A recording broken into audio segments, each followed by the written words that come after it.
Hello YouTube, Facebook Live, and Twitch. Welcome to the Outlaws Sim Series Clash at Daytona. Devin Zimmerman is along with me in the booth.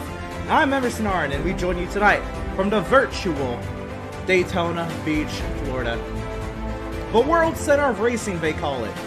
Opening in 1959, the first ever Daytona 500 was an iconic one with a 3-wide photo finish that needed 3 days to declare an official winner. And it was all downhill from there.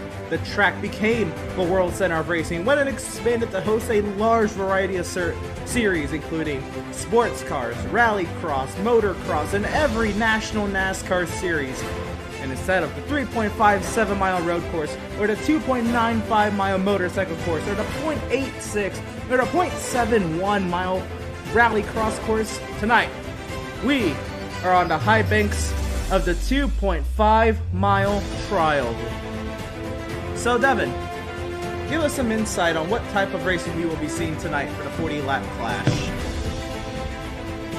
Talladega, Daytona, they are both restrictor plate races, and these cars are designed by iRacing to mimic that restrictor plate feel. So we will definitely have giant packs of cars, 2x2 all the way back. Might even see some 3-wide. It's going to be very exciting. Everybody's going to be very close together, bumper to bumper. Some bump drafting going on to try and get runs on different people. Some side drafting. So I mean, it's going to be very, very exciting. I've been looking forward to it all week since we got done with the Milwaukee Mile last week. All the restrictor plate races are just very entertaining to watch, just because the drivers are so close. But with that closeness comes precision. So, you know, the slightest mess up can take out half the field, and these tracks are notorious for the wreck they called the big one. Most certainly. Well, here we go. We are underway in qualifying. About 6 minutes remaining and some change. We have there's Max Service on the track right now, 8th quickest on his second qualifying lap right now. Working down the back straightaway. 9 drivers have taken time thus far. We still have a couple of drivers out on track. How about Jason Miz, John Mickey out there, getting ready to finish up the quality laps here. There's the Service coming up to finish his second lap. Through the trial, Service will go. Top of the chart, a 50.446.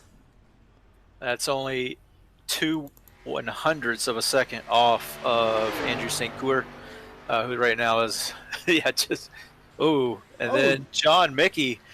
Wow. I mean, we're just watching the lap times get faster and faster here. John Mickey puts in 5/100ths of a second quicker time around this 2.5 mile tri-oval. I think he's still on the lap. Yeah, that was just his first lap. That's amazing. Oh wow, that getting to see a first lap that fast is wicked. Jason Meisner, he's still on that outside lane, so he's gonna forfeit this first lap and put it all his eggs in the basket for that second lap. Why do we see that? So you want to take the longest. You want to take the longest way around the track on your first lap. That just gives you more speed in the restrictor plate settings that these cars have.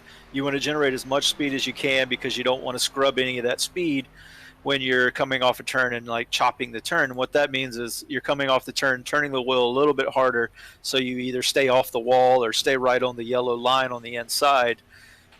Once everybody's drafting, it doesn't really matter that much, but when you're by yourself with that restriction of speed, it really means, I mean, it can mean 100ths, it can mean a tenth, it can mean a lot here. And with these guys, I mean, there's only 3/10ths between first place and 11th place right now. That is wicked how close these drivers are. Looking at Kevin Thompson, don't think he got a full lap in. Drivers who have yet to set qualifying times here, we still have 3 minutes. Drivers can go out now and still set both qualifying lap times. We have Jeremiah Stutzman waiting, Kyle Lingerfeld, Eric Peck, Andrew Pratt, Doug Solms, Joshua McClune. And I think that's all we're waiting on. Everybody else has set times. Yeah, the 24 is coming to the line now. He goes 4th quickest for Jason Miz. Nice. That's just 7/100ths off of John Mickey's time. We're seeing here McClune on pit lane. Is he getting ready? Is he, maybe revving the car to try to waste some fuel here? No, he's actually dead silent in that car. Yeah, they only got about 3 minutes. So if they are going to set a time, they do need to get out on the track. That out lap does take a little bit longer just because you're not up to speed. And then the first lap, if you are trying to put all of your eggs in the basket for the second lap, that first lap's still going to be, about 50 seconds. So you want to get out now if you can, so you can get that second lap in. But it looks like these guys might stay still and try and work their way from the back. And that's what we have at the restrictor plate races. You have the guys who want to be up front and stay up front, thinking that might be the place to stay out of trouble. And then you have the guys who maybe want to take their time and maybe fall to the back and run by themselves in a straight line and try to stay out of trouble that way. And, there's just a lot of different strategies you can take at these so you can avoid the wrecks and, all the close quarter racing that comes with the restrictor plate. Yeah, most definitely. Well, it looks like with 2 minutes left, nobody's going to take to the track. So we'll step away for just a couple moments and we'll bring it right back here. And we'll give you the starting lineup for tonight's 40-lap event here for the Clash, for the Outlaws Sim Series Clash.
Welcome race fans back to the virtual Daytona International Superspeedway. We are here for the Outlaw Sim Series Clash at Daytona. It's going to be a fun one tonight.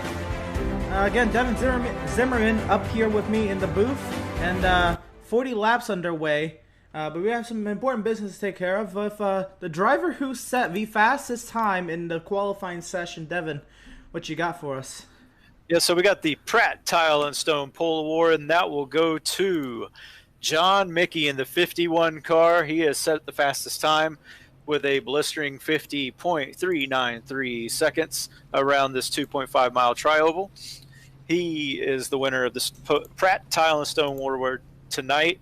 Pratt Tile and Stone in Burlington, Vermont, joints tighter than a lap since 2003. Behind him, we have Max Service in the 81. After in this row 2, Andrew St. Cour and Jason Miz.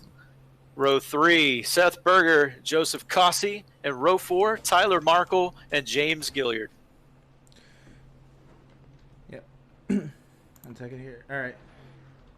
So yeah, it looks like in row 5 we'll have Joshua Abney and Adam Gardner. Row number 6, we're gonna have Malenko and Kevin Thompson. Row number 7, we will have Joshua McClune and Jeremiah Stutzman. Row number 8, we'll have Kyle Lingerfelt and Doug Soames. Row number 9, we'll have the 75 of Andrew Pratt, and alongside of him in the final row will be the 37 of Eric Peck. Drivers underway on their one and only formation lap, their pace lap before we get going here. John Mickey, a little yeah, slow. so it looks like a couple of drivers did take an EOL to start the race, starting the race from the back. John Mickey is still the winner of the pole award. However, he is volunteered to take an EOL and start from the back of the grid. Along with him are along with him are Joseph Cossey, Doug Soames, Jeremiah Stutzman, and Max Service is also asking for an EOL as well. Yeah, he spun out in the pace lap, and we're kind of in a hold here. We might have to extend the pace laps right here. You know, this can happen, you know, especially the transition from the apron to the oval is just so rough. I mean, look at the difference in banking as we get here into turn 3, from the flatted racetrack to the banks, and that can really upset a car. Which I believe might have happened here to Max Service. Yeah, it looks like Service might have had some technical difficulty. The guys are lined up now. It looks like it does look up. They delayed the green, so the green has been delayed 1 lap. Oh nope, they are going to go. Oh, wow. All right. Well, it is green flag in the air here at the Daytona International Speedway. 40 laps, 100 miles for the Outlaws Sim Series Clash at Daytona. Andrew St. Cyr starts us off from, well, the lead. After all that melee, how about the 77 of Seth Berger working his way up to second already? Again, that outside lane there that Jason Miz was in, not the ideal lane to start, especially with how broken up that outside lane became. Everybody darted for the inside as soon as they could, and Miz is just kind of stuck out there. Yeah, he's going to get freight train, you know, being stuck up on the outside with no help. He might try to side draft a little bit to maybe try and pull the air off of a car in front of him to create a hole. He might have a hole here coming up, but the 71 has a big run coming from the back of that train, trying to catch up to the 24 car. Yeah, Jeremiah Stutzman, he's always one to, you know, not lay back in line. He's here, especially because it's a non-points race. He's definitely going to be one to watch. He's probably going to make a lot of moves. He's definitely going to be up here in the mix and trying to ruffle some feathers, try to get up there as best as he can. Yeah, the outside lane looks to be getting a little organized now. You got the 24, 71, 56, and 89 car all up there. They look to be getting nose to tail, and they're starting to make up some ground on this inside lane led by the 93. Yeah, Andrew St. Cyr, Seth Berger to the inside. Behind them, you got 3 of the similar looking cars. Those are all EWRL cars made by yours truly. That's Markle, Joshua Abney, and Malenko down there. And then up on the outside, we pretty much have the Outlaws regulars pretty much from Season 1. We have Miz, Stutzman, and Gardner up there. Gardner, of course, the owner racing in the series. And it's just kind of like a subtle battle right now between the lines as we work lap 3 of 40.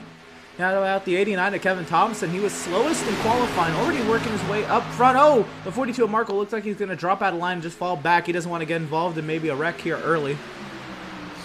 Yeah, it looks like he maybe was getting a little too much of a run, and the guys in front of him just weren't going, so he just started to take it back, take his time, and save his race car for the end here. Yeah, that's definitely a tactic drivers will use. They'll just drop back, and you see how far back he is now. He has not lost the draft as much as it looks like he has. The draft is so strong, and pretty much all of these NASCAR series at Daytona, it's absolutely wicked.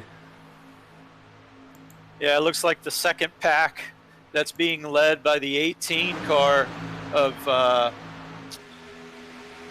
believe that'll be Joshua McClune. Josh McClune, yeah. It's caught up to that front pack now.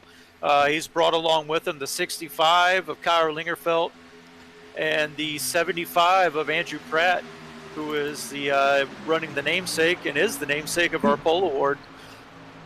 That is a nice little livery you got there. Of course, Devin made that livery for that 75, and it does look very clean, very nice. And of course, you know, it's just nice to rep the pole award. And the reason why he's gotten the pole award is because the kindness of Pratt's heart. I mean, he has absolutely helped so many drivers be able to make this transition to iRacing, because it's not an easy one. It's an expensive transition. When you're just on the PS4 and you're getting a $50 game a year, and then you have to all of a sudden, you know, we're making this transition, and then, you know, you got a PC with, you know, decent parts, and got a membership and the tracks. And Andrew Pratt has definitely been one of those leading that charge, you know, to help other drivers who may not be as financially stable as others, and you need that little boost to complete the transition, and he has definitely been there. Just for all of these guys, just the kindness of his heart has really, you know, led to be able to do this with a larger field size than probably what would have happened without his help. Yeah, so for that, I volunteered to make him his own personal livery since he didn't have one, just to, you know, repay back some of that kindness. I could never pay back what he's done, but just to give him back a little bit of something, I decided to give him, you know, just a little bit, and paint a livery for him, for his business and for his race car here in the Outlaw Sim Series. Up front, it's getting a little dicey. The 14 car of Joshua Abney has taken the lead on the outside lane, being pushed by the 24 of Jason Miz. They have worked their way up to the lead. They can't quite clear the 93 car. That's what they look like they're trying to do. The 14 does dump down. He might try to bring along the 93 again, and Jason Miz does have help still in that outside lane, so he's probably not going to go away quietly. He tries to side draft, and he gets alongside the 14. Yeah, now side by side for the race lead up front, Abney and Miz duking it out. 14 down low, 24 up high. Less help in that outside lane. Kind of a miracle how they're able to stick up there, but I think that inside lane's just a little less organized. Almost a little contact. I think maybe Miz or Thompson got the wall there. Yeah, it looks like the 89 did scrape the wall. Hopefully it doesn't hurt his car too much. That is going to stall that outside line out. Funny enough, even though they do have less people in the outside line, if you get 3 cars kind of hooked up nose to tail, very, very nice and straight, not bobbing and weaving around, you can make a good run on the cars around you, even if you are on the outside lane, which is, you know, a lot further distance around this track than the inside lane. But if you get all 3 cars hooked up, you can make up ground. Well, it looks like it's singling out pretty much up front, and that's just pretty much a consequence of that outside lane. They were so formed up until a little bit of contact on the back straightaway led to contact with the outside wall. You know, drivers falling off then, and now we're just kind of into space now where that outside lane is just trying to get formed up, but nobody wants to try it again after they got that close to the outside wall, and some drivers actually hit it. Well, you say that, and here comes Kevin Thompson and the 89 machine, followed by the 51 machine, our pole sitter, who's worked his way all the way back up from the back. They're trying to make this outside lane work and get up here to the 89 and 24 and push them to the lead.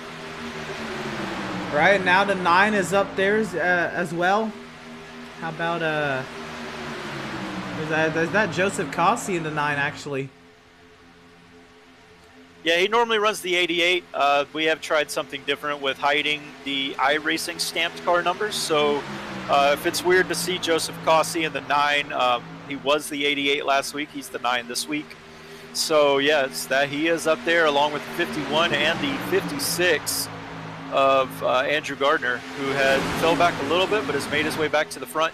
Here comes another key player. How about the 33 of James Gilliard? He's always a fun one up here at these plate races. He's the aggressive one. He's up here. He wants to get to the front, and he's made his way into the top 10, into this lead pack. We'll see how aggressive he is. Oh, big moment entering turn 1. Might have just missed the turn in there. Very easy to do, especially if you're not 100% focused again. And you can't blame these drivers for being that way, because this is just such a mentally tasking type of racing. You always have to be alert. You have to be on point 100% of the time. And if you're not, you know, little mistakes like that can happen, and you see him already falling back. He's still in 10th, but he lost touch with the line that he was in. Yeah, it's very easy to get just below that yellow curb and upset the car's balance. That'll get you loose, and then you just kind of have to back out of the throttle a little bit. You don't have to back out all the way, but just that little blip of the throttle can, you know, nullify any run that you might have had on the car in front of you. Yep, well, here he comes. Mounting the charge to try to close that gap to the 7 of Malenko, and now we're just kind of, we're playing the waiting game right now. This is, you know, normal plate racing. Everybody not, you know, being too aggressive, knowing that there's a caution coming up, and in about 4 laps time at the completion of lap 15, we will have the competition caution. Pretty much just an ode to the Sprint Unlimited, how they had, you know, 2 segments in that exhibition race. That's pretty much all it is. Just a little shout out to the Sprint Unlimited, because that was a great event when it was, I mean, it's the same event, but that's when it was titled the Sprint Unlimited. Yeah, so we'll be throwing that caution. The cautions tonight are not going to be controlled by race control. They are going to be controlled by the iRacing gurus of the game. This is because we want only green flag laps to count. We want to give you guys as much action as possible without having to be nullified with the constant yellows that plate racing tends to bring out. But we say that, and these guys are being very, very good together. You know, good hard racing up front, but very clean. And I just have to say, the 42 car of Tyler Markle has made his way all the way back up to this lead pack, having fell into last place just not even 8 laps ago. Yeah, I mean, and that's just the effects of the draft. I mean, he's made a spot up every lap at least. And somebody else I want to talk about, how about Malenko working his way already up to 3rd, you know, and he's trying to get with Core and Abney in front of him. Moment, I think that's the 89 dropping back. Little dicey up here, Miz. Kind of swerving in the lane there, trying to keep control of that car. Maybe just got a little light on him off of turn 2. Very easy to do with such a drastic change in banking. I think he was just trying to push the 77 as much as he could, and maybe pushed it a little too much. Yeah, it looks like the 93 is trying to keep that 14 car pushing, you know, keeping the bubble. So there is a thing of bump drafting where you get right on the car in front of you's bumper, you give them a little bump. It doesn't really upset the car in front that much, but there is another type of drafting where you can't quite get to the bumper of the car in front of you. You make your run just at the right moment. The 93 blinks. The 93 blinks. As I'm talking about that, he falls back. The 33 also falls back as he was getting a little dicey with that. And, you know, it's unfortunate, but that's exactly what the outside lane needed. They're going to get lined up here, and it looks like it's going to be Seth Berger taking the lead here of the Outlaws Clash as we come to start the final lap of this first segment. Yeah, so what I was talking about, just to say again, so you kind of see right now, if we're looking, the 14 gives the 77 a nice little bump there. As you see going into the turn, he stays right on him. He has a little moment, but he tries to stay right on him and create a bubble between him and the 77. That pushes the 77 car, gives him a really big run. Sorry, it is just very loose off of turn 2. Everybody's trying so hard. The 24 into the wall, around they go. He collects the 14, cautions out, and Seth Berger is going to be leading here at the segment. More contact. 33 involved. It looks like a good majority of cars did make it through, but man. That's just a product of plate racing, unfortunately. We'll try to get a replay here, and looks like Kossi and Miz just got together, and wasn't much more they could do. The 9.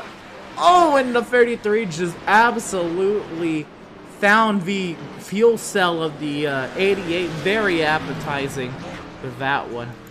Yeah, it looks like the 9 of Kossi was just trying to push the 24 to the lead here before this competition caution. Just got into the rear of him a little too hard. Maybe actually got him to him a little off center, and that just turned the 24 into the wall. As soon as you hit the wall in this track, you have nowhere to go. You're going to go right you're going to go right into the cars below you, and that seems to be what happened there. Just no place for any of the other guys to go. The 33 had a guy on his outside and inside, and he just had nowhere to go. Yeah, it's unfortunate. It really is just a product of this type of racing. I mean, thankfully, too many cars weren't involved, but that is going to take up, I believe, what is it, their one fast repair. And, yeah, I mean, definitely the 33 is going to have to use it. Some of these other guys may try to not have to use that fast repair. No, the 9's definitely going to need it. The 75 might be okay. The 77 got some damage in that accident that he will not necessarily have to use his fast repair. So the 77 has a kind of a banged up rear bumper. He might want to maybe stay in the pits a little longer and fix it, maybe save his fast repair. You can do that. Get the repairs done in the pits, just hanging out on pit road. Some drivers may opt to take that because there's not really a penalty so much for doing that at this racetrack as there is other racetracks. The 37 takes his fast repair. The 13, I don't know if the 13's taking his or not. 13 looks like a modified right now.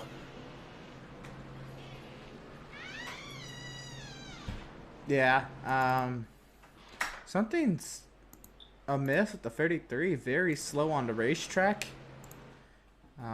They blow the engine. Is he trying to coast?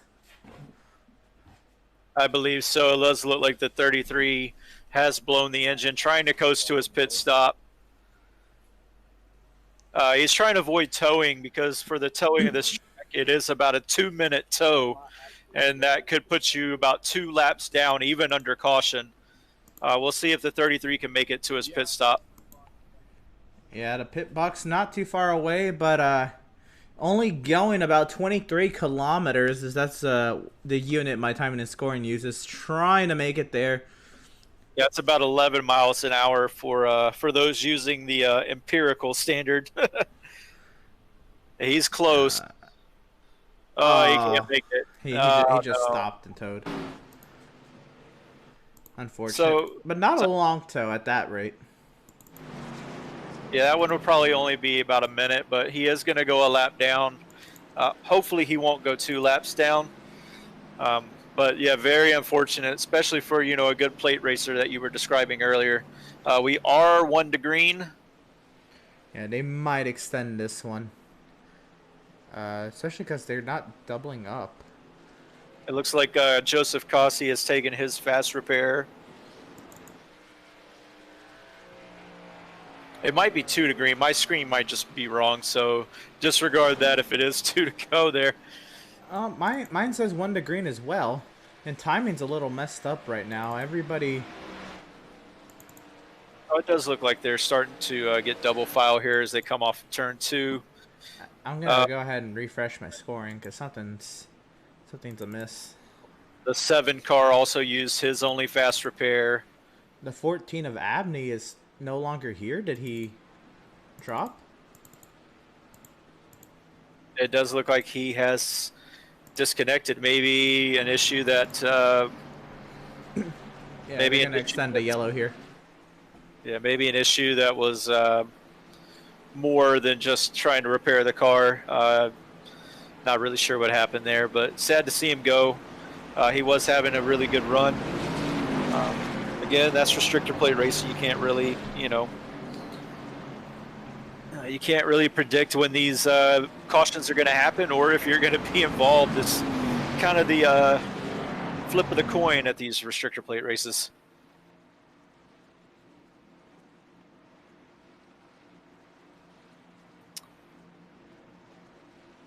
All right, well, we should be getting our 1 to go this time around. Looks like Seth Berger's our leader. Tyler Merkel 2nd. Looks like it'll be Malika 3rd, St. Cor 4th, McClune 5th, Mickey 6th. It'll be Service 7th, Lingerfelt 8th. Oh, lovely, my scoring. I think it has to wait for everybody to cross the start-finish line or something like that. The 33 finally gets out of his pit box now. Very unfortunate. He is now 2 laps down, I believe. carrying on, I think it'll be Pratt will be 9th, Kevin Thompson will be 10th. It'll be Joseph Cossey 11th, Eric Peck 12th. Looks like it'll be Doug Solms 13th, and Jeremiah Stutzman 14th. Adam Gardner 15th. Looks like Gilliard actually will be 16th. Oh, never mind. I know why scoring's like that, because caution laps are not counting, so drivers are not losing laps. Oh, okay. So right, I forgot about that. That helped out James a lot there. So yes. He doesn't lose laps, stays on the lead lap. He will probably start from the back, which I'm sure he is perfectly fine with right now, not having lost any laps, and it can stay in contention to win this thing. All right, I completely forgot about that. So yeah, we'll be going green with 25 laps to go in the segment, or in this clash. Well, 25 laps in this second segment. And no laps lost here. Looks like Doug Solms is pulling off to the apron. Here he is running a modified right now. But the iRacing.com Ford Mustang pace car is in. And we are green, green, green once again from Daytona. Seth Berger leads us to the green. Yeah, it looks like the 42 that got caught napping a little bit. He is going to get a nice push from the 93 of St. Cour and get right back alongside the 77. This should give him a really good run coming off the turn. They're going to be side by side here through turn 2. Malenko giving a great push to Seth Berger down the back. Here we go.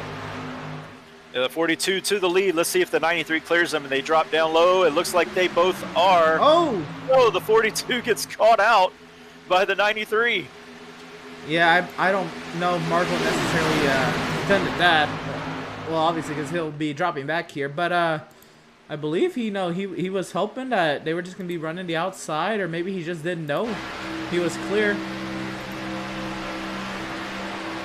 Yeah, it's hard to say if you don't have a human spotter. Sometimes the iRacing spotter doesn't catch things as quickly as you'd like them to, but he is fighting back. He does have the 51 car of John Mickey, our pole sitter, right behind him, giving him a nice, good draft to get right back up to the front of this race. Right, a huge push down the back here from John Mickey. And Marco will clear St. Cour. Now Marco most likely will have Mickey to go with him and stay up here, especially because Mickey's not clear. But through turn 3, Marco's still fighting hard. Cour fights back on the inside.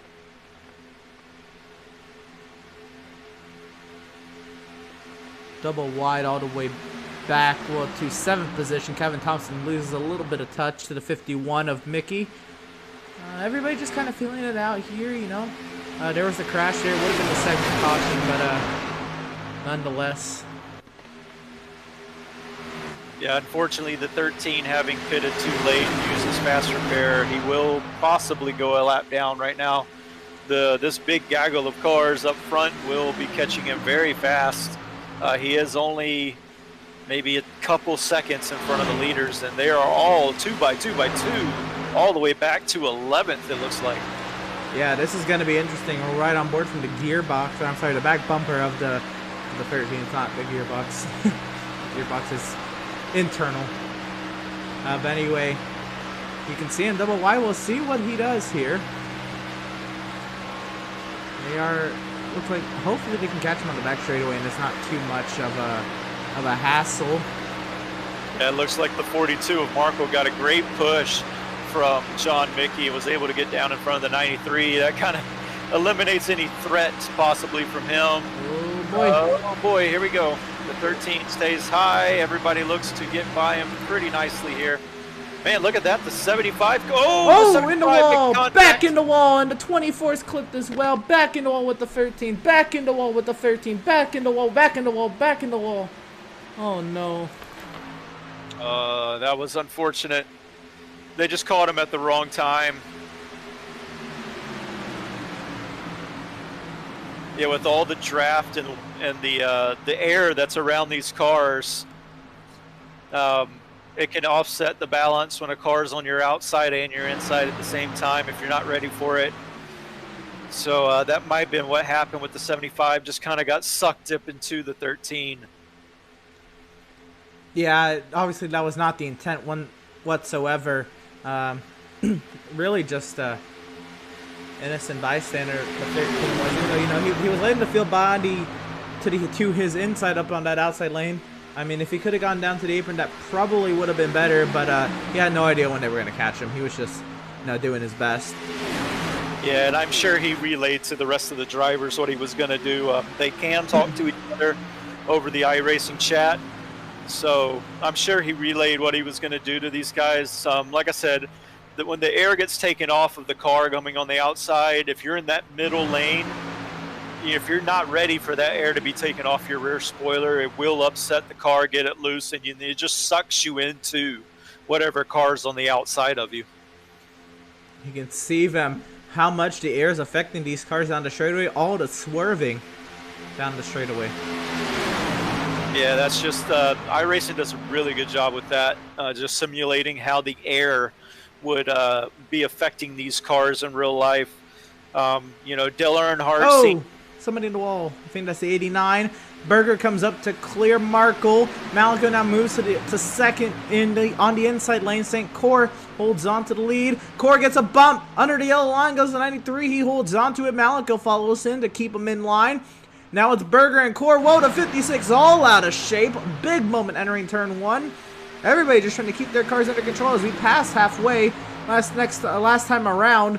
Malico now really on the back bumper to 93. More contact, trying not to turn him. Lets off the back bumper that Mustang again. The Mustang and the Supra, those ends should not really have too much of an impact. Maybe the Supra's nose is a little more pronounced on the top end of that nose, but other than that, it shouldn't be too much of a problem. Yeah, the only car that might have a problem is the Chevrolets. They do have kind of a pointed nose, so if you get into someone a little bit of a wrong angle with the Chevrolet, you can turn them very, very easily. Oh, a little bit of lag there to 24. Has to slide up to the middle lane there. Malico back to the back bumper to 77. It's a 77 to 7. Now Malico to the outside lane. He's going for the lead. He's trying to get this push from St. Cor. We'll see what he can do with it. Yeah, great move there by Malico. He saw his opportunity, and he has taken that 7 machine to the lead, jumps in front of the 77, and it is his race to lead now. Yeah, we'll see if he can, play the Dale Jr. game or the Brad Keselowski game at these plate races and try to block both lanes as they get runs. It's very difficult to do, and it would help with a human spotter because the iRacing spotter does not provide that kind of information. But you have mirrors, you have virtual mirrors. We'll see what he's able to do here. St. Cor and Markle, they're falling back a little bit. They only have really Mickey with them. Mickey's not really in line with them as much as they'd like. Oh, a big moment. Mickey has to kind of hop out of the throttle there. That outside lane is really falling back. That inside lane is so much more formed up right now. Yeah, that outside lane, to get it to work the way you want it to, you have to be nose to tail with all the cars. I mean, the 56! Oh, 56 loose. Can he hold on to it? He does. He saves it out of 4. Big moment up front. Malico now sitting duck. Berger, St. Cor, they're trying to make it 3-way for the race lead. Berger now has more help than Malico does. Malico only has the 93. Yeah, it's unfortunate those cars that had to get out of the throttle, they are a little bit further back from this lead back again. They should catch back up pretty quickly, but a few of them do have damage. Yeah, not too many should have damage. Malico playing a very dangerous game, trying to block there. Now makes it a 4-car train on the outside. Now comes back down to block St. Cor. Here comes Pratt into the mix. He is playing the Dale Jr. game of trying to block both lanes. Yeah, it's very difficult to do in this game, like you said, without a real spotter. He is doing a very good job, though. Yeah, he's doing a very good job. It looks like these cars behind him are having to check up a little bit, canceling out runs. So that's why you see the cars bumping and weaving a little bit further back, because the guys in front of them are having to get out of the gas to, make up for the block that the 7 car is throwing. Yes, Seth Berger had a great run. through the tri-oval, then lost it, kind of going into one. Malika made, oh, more contact. Markle and Mickey get together. They hold on to it. Everybody still stays straight, but once again, that outside lane's gonna have some trouble here. Yeah, that's unfortunate. It looks like they were just trying to get lined up with the 77, get a good push down the back straightaway, and maybe just got out of the draft at the wrong time, and it just put the car right into the wall. 93 goes for the lead. I was say, here comes St. Court. He's got the push from Pratt. Malico is sitting duck, and after he blocked both lanes, look like nobody really wants to help him. St. Court and Pratt. Here comes Miz. Marco's looking to follow suit as well. Side by side down the back. A little out of shape there. Almost got into the 75, Woo! But together it's starting to get really dicey here as we're getting very close to 10 laps to go. Yeah, once it gets 10 laps to go, that, you know, follows single-digit laps remaining. It is go time, especially if you're further back. If we can get formed up here, it really is go time. Yeah, whoever's in that second pack, including Max Service, I think Joseph Cossey is back in that second pack. These guys are trying to get hooked up here. The 88, was it the 37 and the 81, the 18 and 65. They're all looking to try and get hooked up so they can catch this lead back before they try to pull away from them even further than they are. Oh boy, all the jostling on that outside lane. They're trying to get more formed up, but just not working. There goes Solms to the inside this time, and looks like it'll be no contact. Yeah, he might have learned the lesson from last time. Stays down the apron and let these guys by. Looks like the 71 had an issue. He had to drop down the pit lane. He is now about a half a lap down. The way these drivers are racing, I don't necessarily think that's a bad thing. I think he's okay if these guys wreck. And the 93 in the wall. Can he hold on to it? He'll lose some momentum, but he will. But the way these guys are racing, he might be in the best spot. Possibly, as long as he can, you know, he's rolled that dice hoping for that caution, possibly. If he doesn't get it, then, you know, that's just the gamble you know, it's the price you pay for that gamble. But it looks like it's kind of cooled out up front. Everybody's single file now. Maybe everybody's saying take it easy a little bit. Yeah, Malika and Markle, they're probably going to work with each other very well here, just knowing them. James Gilliard, on the other hand, he's going to be aggressive, trying to split these two up. Seth Berger's been up here all day. You know he wants to win. John Mickey started from the pole. He's got a hot rod under him. The 24 of Miz has been in the mix all day. The 56 of Adam Gardner wants to win this thing. Everybody's up here, and everybody's got their motivations. Yeah, those three cars up front, the 7, 42, and 33, they've opened up a little bit of a gap on the 77 car behind them because you can look from their screen. They are all nose to tail. That's exactly what you want to do here at these restrictor plate races. Yeah, and again, if you're running nose to tail, you break the air more efficiently. And, you know, the third car can really get a great push and propel the two cars in front of them to go even faster. It's just kind of a win-win-win situation. Yeah, but you don't lose the draft forever. The 77, you know, 33 probably had to dip out a little bit. You can see him trying to put some air on the nose of that car so it doesn't overheat. That's the only risk you run being nose to tail, is you can overheat the car very easily. So when the 33 dips out, it allows that 77 to get a run on them and get back close to the tail of that 33 car. Woo! Adam Gardner and John Mickey almost got very close to making some very detrimental race-ending contact there. That second group of cars has caught back up to this lead pack. Markle looks for the lead on Malenko now. Side by side up front. Markle, what kind of help he's gonna have Seth Berger. Markle and Berger have worked well together pretty much all day. As Gilliard, he's gonna be aggressive here. He's gonna stay to that inside nose. That's probably his best way to move up. And now we got the 2x2x2 going. The 24 a little out of shape in the back there, but it gathers it back together. Yeah. See if that outside line can get a run now. It doesn't look like they're as formed up as that inside line at the moment, but they can get there very, very quickly. Oh, big one for St. Cor. Can you hold on to it? He does. Woo! Yeah, very big moments from these drivers, but they are holding it together very well. Most of the time, you know, that could result in a crash, but here comes Gilliard. Very good. No help for the 7. Gilliard trying to take the race lead. He saw his chance. St. Cor trying to file back in line. He moves back up high. Gilliard trying to clear the 7. I think he got cleared. A big push to the 33. Clear to the race lead is Gilliard. Yeah, great move there by the 33. Saw the opportunity just like the 7 car did earlier in this race. Was able to get up in front of the 93 and had the 93 push him.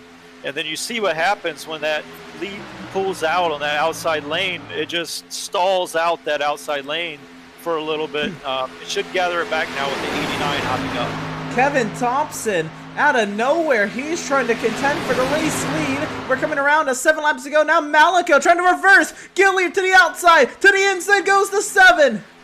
You'd think it's the last lap the way that move was coordinated. Malico back to the race lead at the start finish, but not as much help as the 33. Man, some great racing. Oh, the 42 in the wall. He's still up there. If we can get this draft into speed, he'll be back in this. Yeah, he's lost a lot of momentum. He's going to drop to the tail of this line. It looks like that gamble for the 71 has not paid off the way he would like right now. He is about a whole 2 turns from going a lap down. But, man, some great racing up front here. A lot of great action and some very, very good kind of cordial driving from these guys, even though they are as close as they are. Here we go again. This time, no block. Oh, 93 in the wall. Oh, back into the 77. There they go. Oh, no. Oh, big accident. It's going to take out half the field. That's the big one that we were talking about. Man, a lot of cars involved in that. Man, oh man, that was big. A quick look at it here. Gordon got in the wall, collected Berger, and the whole pack was there. Markle and Pratt and Peck and Miz and just so many more back here.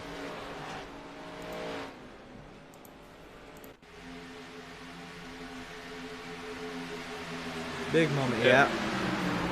Almost collected at 65. Kossi took a little bit of damage. Yeah, Gardner back there as well. Hard back into the outside wall. At least 8 cars in that one. Yeah, Kossi's missing his front bumper, and he's already used his fast repair. That might be his race done. Well, you know who that plays out perfect for? The 71. I don't think that Stutzman was really thinking it was going to work out his way, but it does. We'll see if any of the guys jump down pit road. I know a few of them that have damage will. That's going to play out perfect for the 71 to get right back up to the front here and make a run with, what do we got here, 5 laps to go? I believe you're right.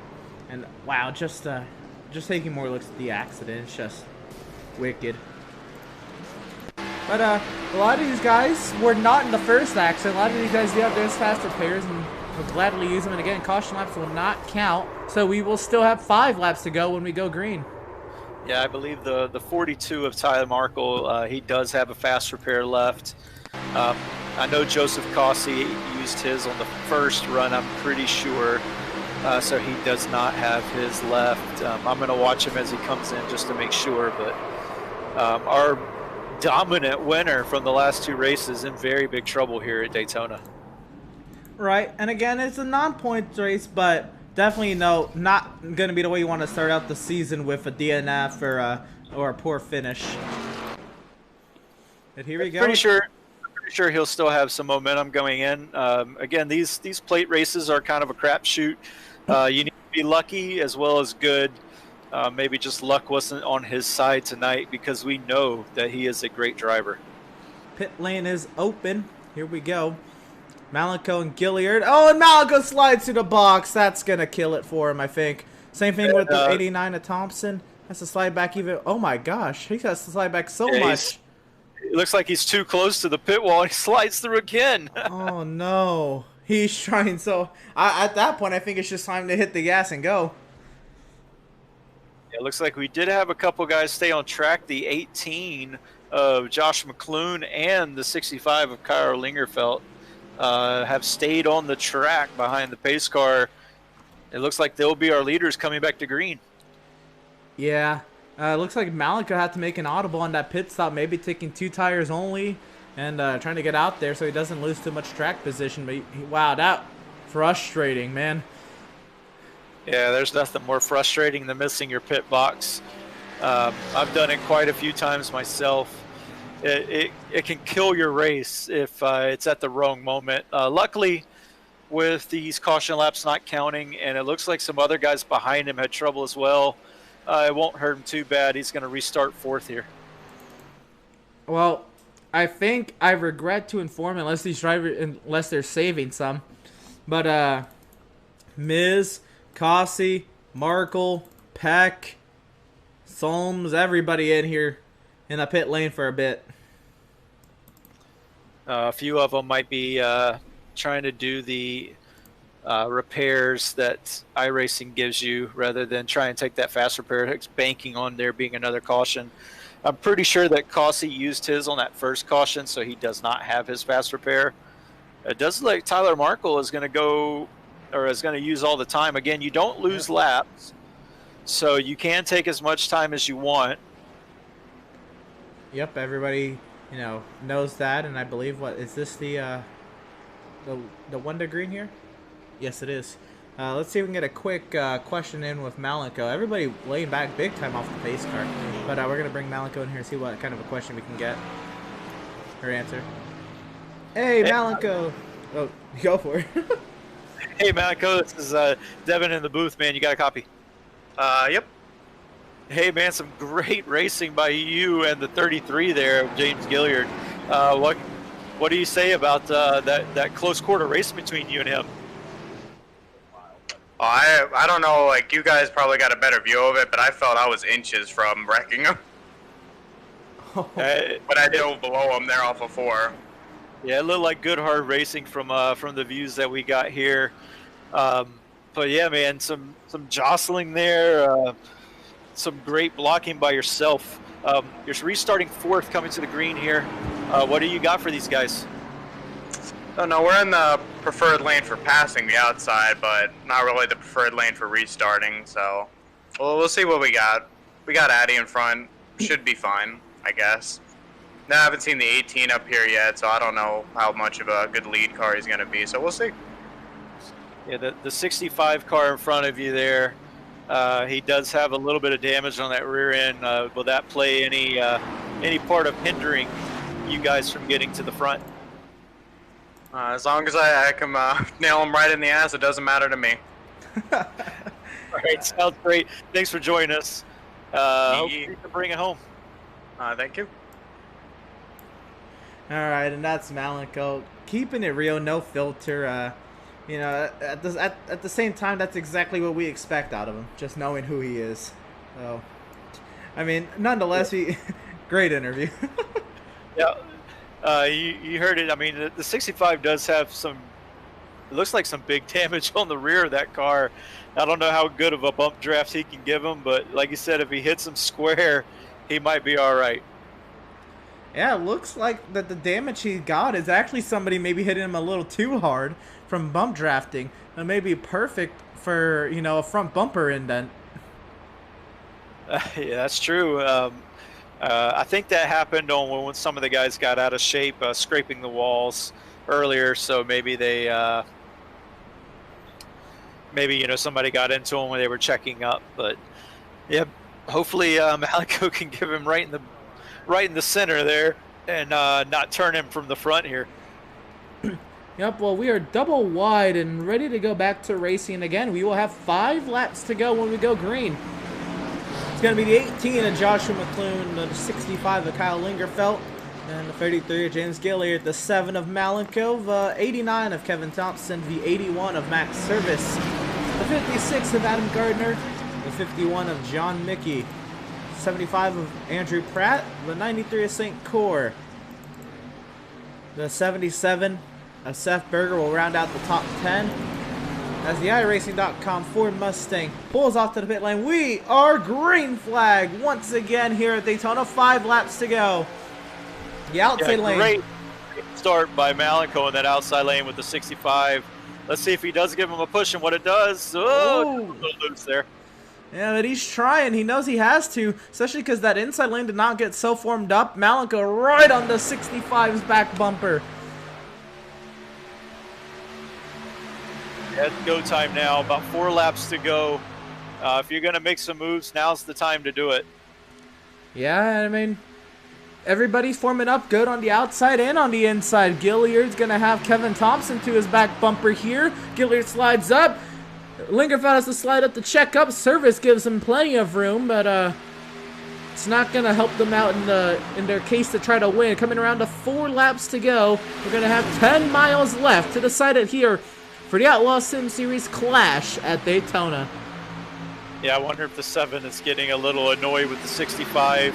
Let's see if he abandons him here and tries to get another run. The 56, Adam Gardner takes a look on the outside. Looks like he's going to stay there and try and catch up here to the 18. Yeah, Gardner on the outside here. What kind of a run is he going to get from the 65 maybe? The 65 probably in better condition to push than to get pushed. Oh, Kevin Thompson peeking outside. Just kind of sticking it up there. Gilliard goes up to block a little bit. Malenko in the wall there. We'll be coming around to 3 laps to go at Daytona. This should be a really good finish. I bet you that those 3 cars out front, the 89, he does look out the outside. Oh, no, the block. Oh, more blocking. Gardner goes to the outside. Oh, so close to making contact. Still out there. 3 wide still.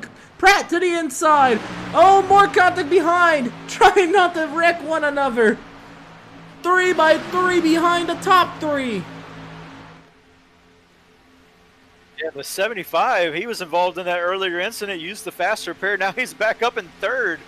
Great run from him today. See what kind of move Gilliard. Oh, they're wrecking. That's going to cause. Oh, there's Malenko and Lingerfeld. That's going to have to bring out the yellow, I would assume. Yeah, there it brings out the yellow. Man, like I said, I just didn't know how that 65 was going to do with the damage up in the front. You hate to see something like that happen to such, right where with the leaders trying to battle it out, coming to 2 to go. But, yeah, we got a 2-lap shootout here for the win. Let's see what kind of a replay we can get. Not. Oh, never mind. See why that wasn't happening. There you go. Got a little late there. Try to get it again here. Yeah, just going down the back straight. See here, looks like Kevin Thompson caught the 65 in the left side, and Malenko had nowhere to go. Ran right into him, and around they both went. Yeah, it's a good save by the 7 car of Malenko right there. Getting tagged right when he did. I'm not sure. What a save! Yeah, I'm not sure if he has used his faster pair. This might be the time to use it, though, if he does, just so he can, have a fast race car. But it is a risk reward because he will drop to the back of the field for that. I don't know how damaged this car is, but it took a good lick. It looks like he has a little bit of left side damage right on the door.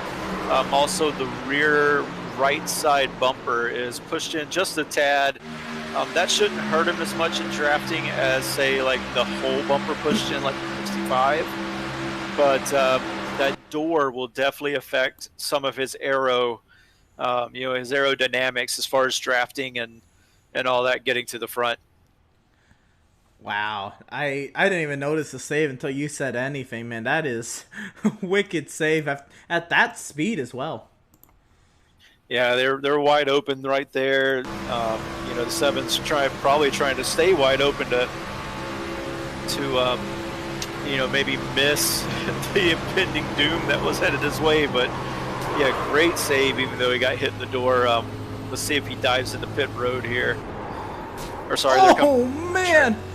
We just rode on board with the 7. He almost hit the 77 who was wrecking after that.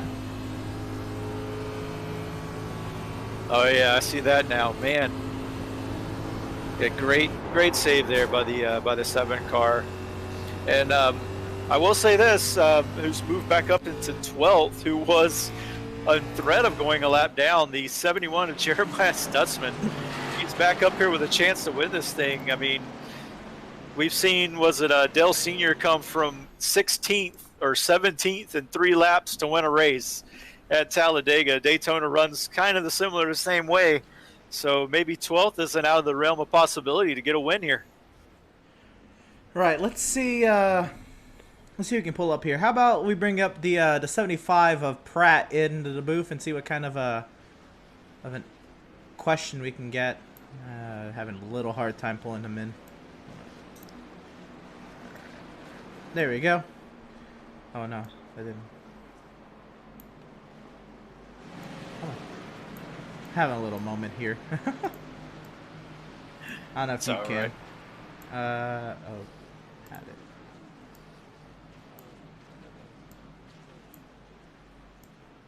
All right, there we go. Oh, hey, Pratt, this is the Outlaws booth. You got us?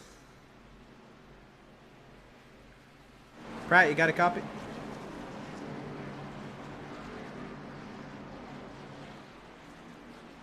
Hey Pratt, this is the broadcast booth. Do you have a copy?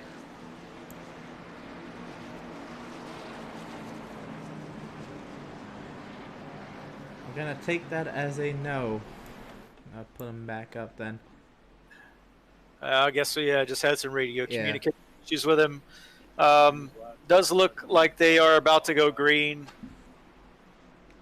Yep. That is... Yeah, they're not going to extend this yellow. Looks like everybody is in line. Eric Peck is still on the pit lane, but other than that, everybody else is good, I believe. They should be able to get right up to the tail end of the field here. Oh, Eric Peck. Maybe, yeah. But, yep, double wide, ready to go. We're going to have, guess what? 2 laps to go. Green, white, checker time. McClune. This is when it's going to get real interesting. We're going to see if these guys can keep it clean for that amount of time. Yeah, McClune, Gilliard, Thompson, Gardner, Pratt, Core, Malenko, Mickey, Service, Stutzman, the top 10, green flag in the air. We're racing. McClune with a great start also with the Kevin Thompson. They got great starts. But I don't know if you want that big of a start. You're a sitting duck at that point. Because if Kevin Thompson can play his cards right, he can get a good slipstream and maybe get around him here on the back straight. If maybe Gilliard doesn't pinch him down here, let's see what he does. He moves up, almost clipped by the 33, but what a move. Gilliard's going to push. And exactly as I predicted, that was not the right move to get that much of a jump on the field. Gilliard to the inside and around goes the 89. That's going to bring up the yellow. Oh, and everybody up front. The 56 is going to be the leader. That's going to take out pretty much the... Oh my goodness, cars in the air still wrecking. I think only 2 cars possibly. I'm trying to look here. Actually, it looks like 4 cars possibly made out of that unscathed. Yeah, I got no idea who did. But it looks like we got ourselves a green-white checkered at 10th. Is that going to be it? I believe so. This is a green-white checker right here. Again, right. The caution lap count, so it will be another green-white checker. It looks like everybody jumps down pit road now. Oh my goodness, we got a replay to see here. That was absolutely mental. I don't think it was any ill intent involved there, but maybe Gilliard was just trying to get to the inside of the 89, and maybe the 89 didn't realize he was down there, and that was basically everybody. Yes. Oh my goodness, the air to 7 caught. That was just, racing for the lead, racing for the win. They were coming to 1 to go. Yeah, that's just unfortunate. It looks like everybody did get tagged some sort. Even the 56 and the 18 got some sort of damage. My God, the 33, the hit he took. Man, oh man. Oh man, we're gonna have to ride on board with that one. That's not gonna. That's gonna be a wicked one. So here on the back straight, yeah. Gilliard's pushing the 89 down the back. And he peeks to the inside, and Thompson kind of just came down, and it, wow, that hit. Man. Yeah, if you're watching that in VR, you might be sick right now. Oh, that was a heavy hit. Yeah, luckily, you know, a hit like that would be very detrimental to a driver. But luckily, these guys, you know, they're sitting in their rigs at home, and it just be fooled to them. So, but it is unfortunate. He was having such a good race, and I believe all of these guys have used their fast repairs. So in some sort of capacity, yeah. Yeah, we're gonna have a lot of mangled cars coming to the checkered flag here. And that's what the Clash is all about, isn't it? I mean, it is called the Clash, so.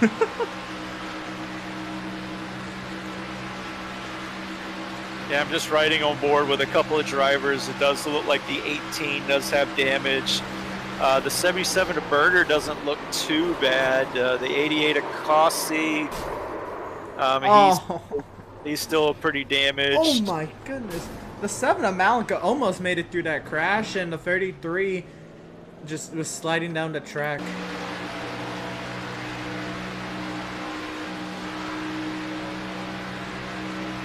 Yeah, Malico has, I'm riding on board with him. It looks like he has a steering issue. His car is wanting to turn to straight left, and he's having to keep turn to the right to keep it in a straight line.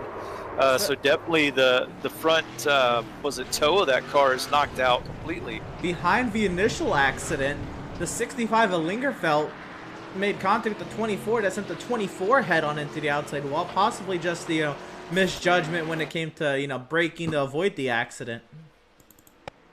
We didn't even catch that one. I'm glad you were able to catch that. I'm just looking at it now. That's another hard hit for the 24 there. So, seeing as I have no idea how we're going to go green this time around, let's see if I can coordinate the interview correctly this time. And, nope. I need a third monitor. Let's see. Hey, Corey, this is the Outlaws booth. You got a copy?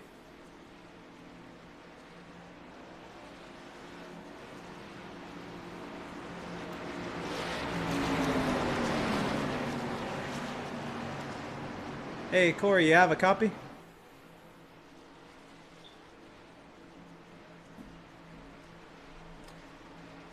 Alright, looks like we're not going to have a interview with him there. At the same time, it looks like they are still trying to go green this time. But, it looks like most of them are lined up. There's a few cars still in the pits. They're probably too damaged to continue.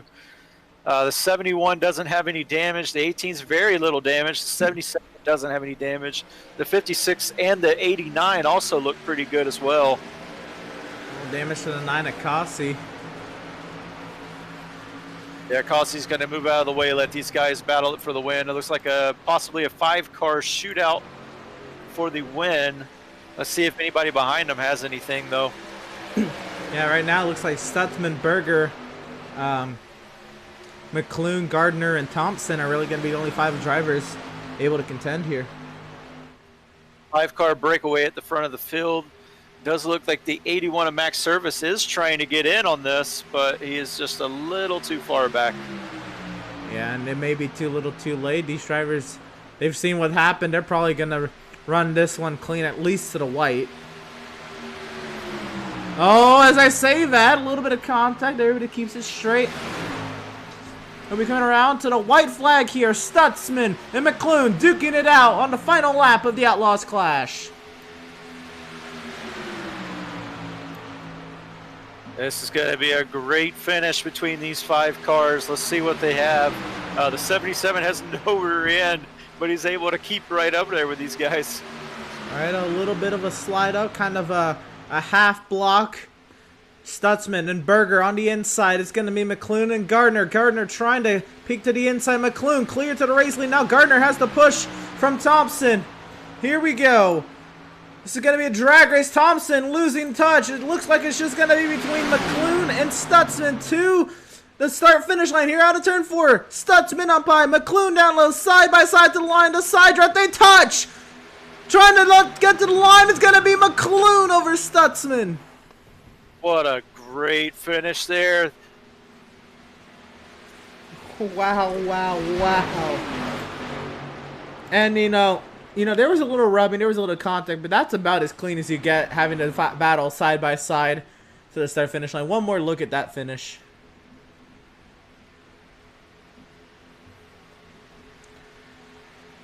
Just a little bit of contact, bent them out of shape, and Stutzman tried to get back down there, but to no avail.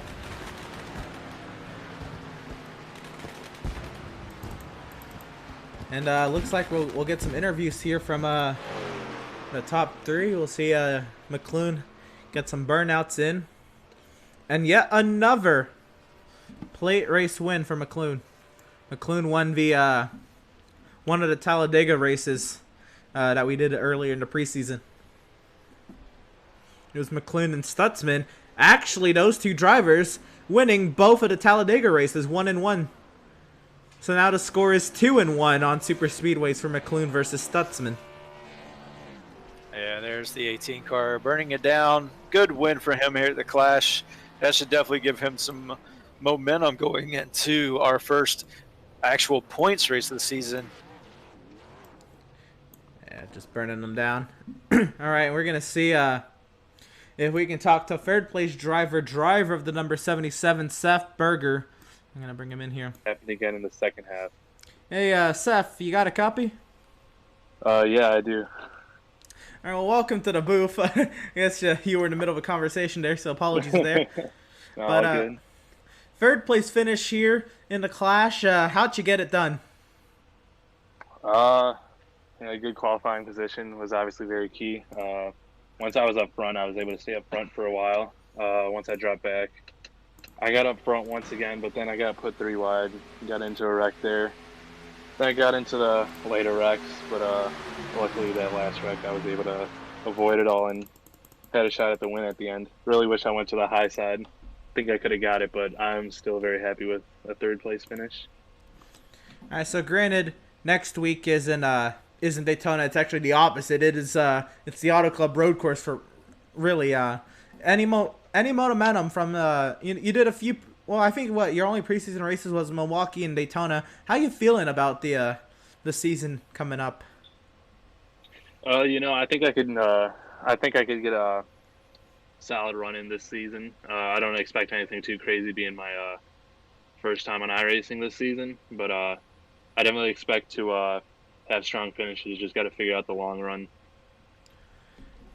Right. So how was it in the pack? Just knowing that there was several different mindsets. Kind of, the type of plate racing you normally see on in real NASCAR is, I believe this is what your first plate race with us. Just how was it getting your taste of plate racing with the guys compared to what we would have on Heat where it's all single file? This was 100 times more fun. To be able to jump to the high side and take the lead was a lot of fun. That's how I took the lead the few times that I did. It was a lot of fun. You definitely learned who you could work with in the outside lane, though. There were a certain group of cars in the outside lane, at least towards the front. You could pretty much tell if it was going to go or not. I think it was about holding your line as steady as possible so you could get the runs off the corner. Right on. Well, it was a very, very fun exhibition race. And again, that's all it was, an exhibition. So congratulations on your third place finish today. And most importantly, good luck to you for the season that's upcoming. Should be a blast. All right, thank you. All right, and that was the 77 of Seth Berger. Looks like we have no more interviews lined up. Corey, not the talkative type, and McClune, I don't believe, was in our communication line here. So I think that's gonna wrap it up here, Devin. But any takeaways from tonight? Just good pack racing. The guys were playing very, very patient at the start of the race. You know, we went quite a few laps under green flag with some really good hard racing 2x2x2. You know, they really let it hang out at the end there. That's just what you're going to get with plate racing. Like you said, next week we turn it around and do a complete 180 and go to the road course at Auto Club Speedway in Fontana. That's going to be a very interesting road course. This is not really meant for these stock cars, but you can get them around there and put in some pretty good times with them. So it'll be very interesting to see what transpires there. Most definitely. And yeah, again, you know, it's an exhibition race, not for points, but most definitely just trying to get some fun with the guys in one last time before we go racing for real. And I mean, what more can you say? It was amazing. So, you know, congratulations to Joshua McClune. Again, just taking yet another plate race preseason victory here. But now it's time to get to real racing. So make sure you tune in Wednesday, August 12th, 8 p.m. Eastern for the Outlaws Sim Series inaugural season opening race at the road course at Auto Club Speedway in sunny, virtual Fontana, California. This has been Devin Zimmerman and Emerson Arden on the call tonight, and we will see you next time.